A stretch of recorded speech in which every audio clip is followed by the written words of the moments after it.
Hey guys, Rich Beyond Measure. I not real proud of this, but I just heard of the passing of one of my sports writing buddies from the Roanoke Times, Randy King.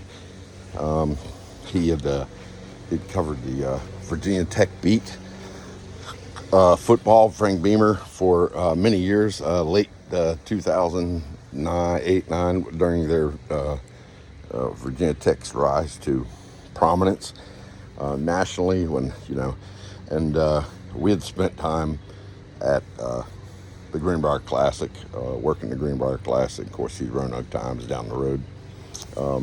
I was, of course, at the Daily Mail. We hung out every year at the Greenbrier Classic, and I do remember one night in particular.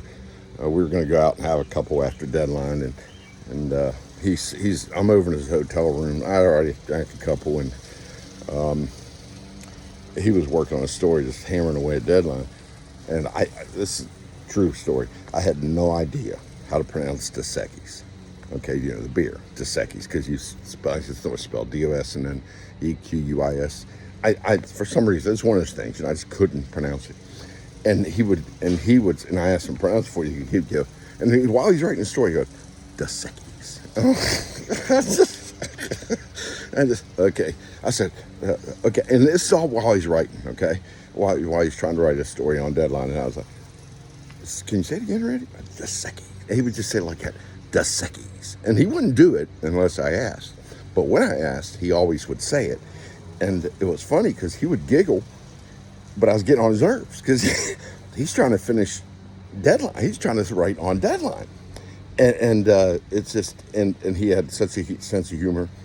And I tried to keep up with him a little bit, but, I'm busy. You know how that goes. And I just heard that he passed in August of 2025. And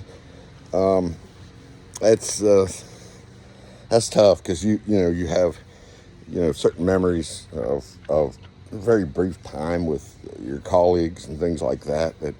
And so you don't necessarily, remember. And it's not like you had a close friendship, like you knew him for many, many years, but there are many memories that are set in stone that wouldn't exist if it weren't for them. Very entertaining moments of your life that you just remember. And during the Greenbrier Classic, Randy gave me a lot of those. We would walk up the back behind the tennis courts where they had the media center for the Greenbrier Classic, walk up the back there and watch him tee off number one, and under our breath, make jokes and stuff like that. And he was such a character. And I think I read the Berman's story that said that where he wrote that he was unapologetically Randy. And it sounds like I always say that about everybody. No. Randy was unapologetically Randy.